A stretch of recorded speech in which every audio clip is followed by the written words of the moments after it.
The profound importance of silence in our lives cannot be overstated.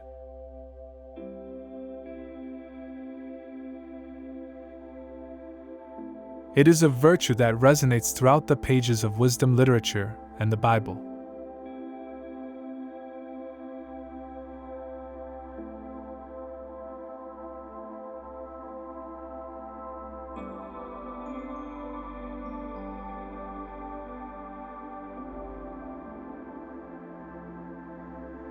In Proverbs 17 verse 28, it is written, "Even fools are thought wise when they keep silent.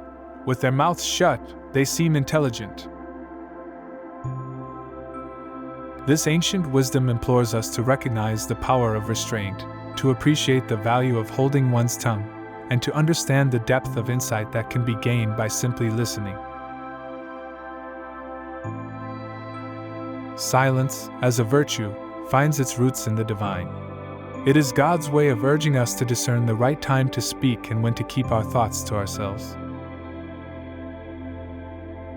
In Matthew 10 verse 16, we are reminded of Jesus' command, "Behold, I send you out as sheep in the midst of wolves. Therefore, be wise as serpents and harmless as doves." Jesus, in his infinite wisdom, recognized the harsh realities of the world we inhabit, a world that often lacks compassion and is indifferent to our intentions. He lived a perfect, selfless life, yet he had adversaries and those who wished him harm.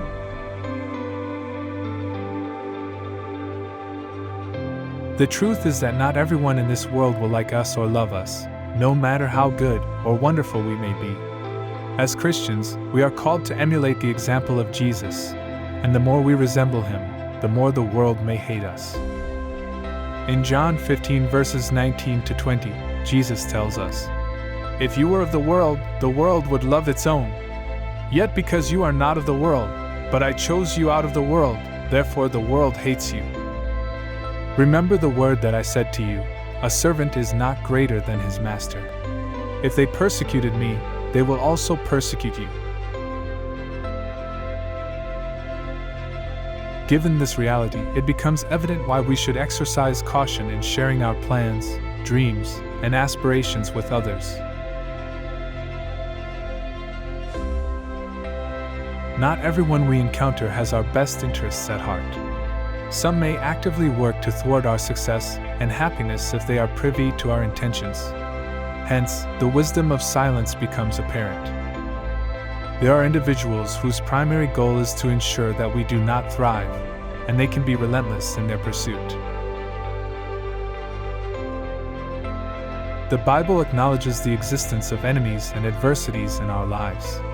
Psalm 23 verses 1 to 5 beautifully reminds us of God's presence in the midst of our challenges, stating, "The Lord is my shepherd, I shall not want.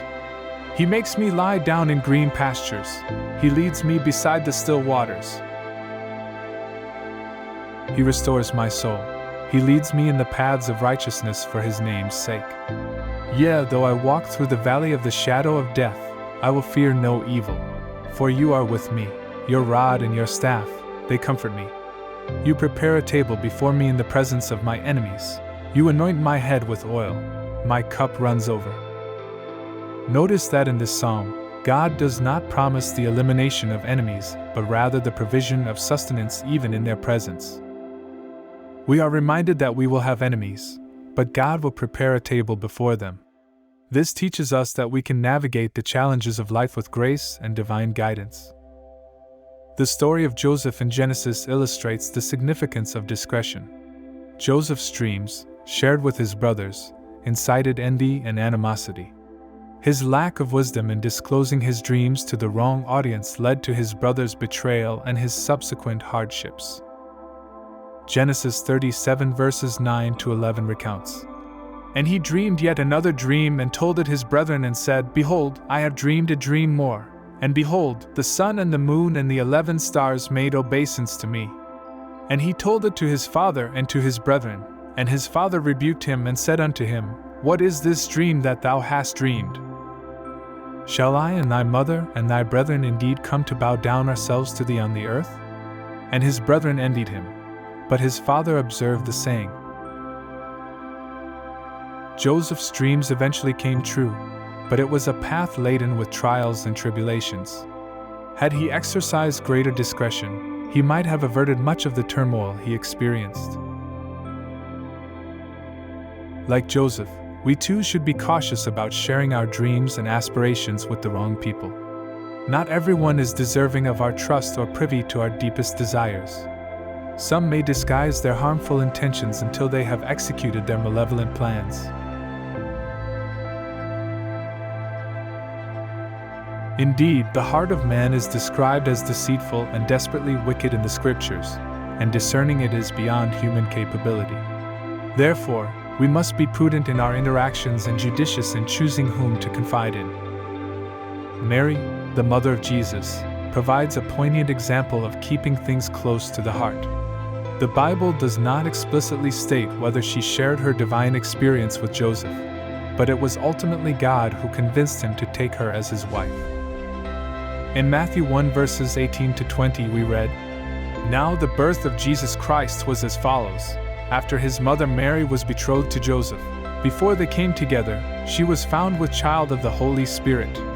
Then Joseph, her husband, being a just man, and not wanting to make her a public example, was minded to put her away secretly. But while he thought about these things, behold, an angel of the Lord appeared to him in a dream, saying, 'Joseph, son of David, do not be afraid to take to you Mary your wife, for that which is conceived in her is of the Holy Spirit.'" Mary's silence in this matter played a pivotal role in the unfolding of God's divine plan. Her discretion spared her from potential adversity and ensured the fulfillment of God's purpose. In every aspect of our lives, including our marriages, we should exercise caution in sharing our private matters. While seeking counsel is valuable, divulging sensitive information to the wrong audience can be detrimental. In marriages, particularly, it is unwise to indiscriminately share secrets and vulnerabilities with others. Above all, let the Holy Spirit guide your words and actions.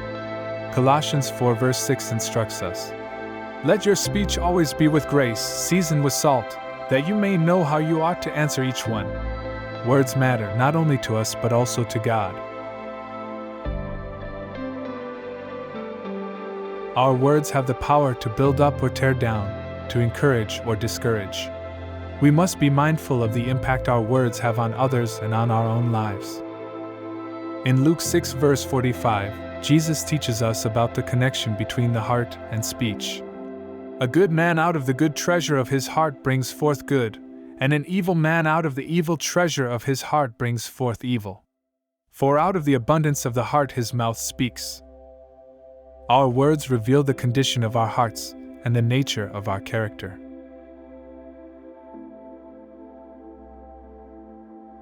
Therefore, let us exercise restraint and wisdom in our speech, for words spoken carelessly can bring harm to ourselves and others. Our words have consequences, and on the day of judgment, we will be held accountable for every word we have uttered. In conclusion, the wisdom of silence permeates throughout the Scriptures and resonates in the lessons of life. It is a virtue that guides us to discern when to speak and when to withhold, when to confide and when to keep secrets, and when to share and when to exercise restraint. In a world where not everyone has our best interests at heart, where envy and hostility can lurk behind seemingly friendly faces, the value of silence becomes even more apparent.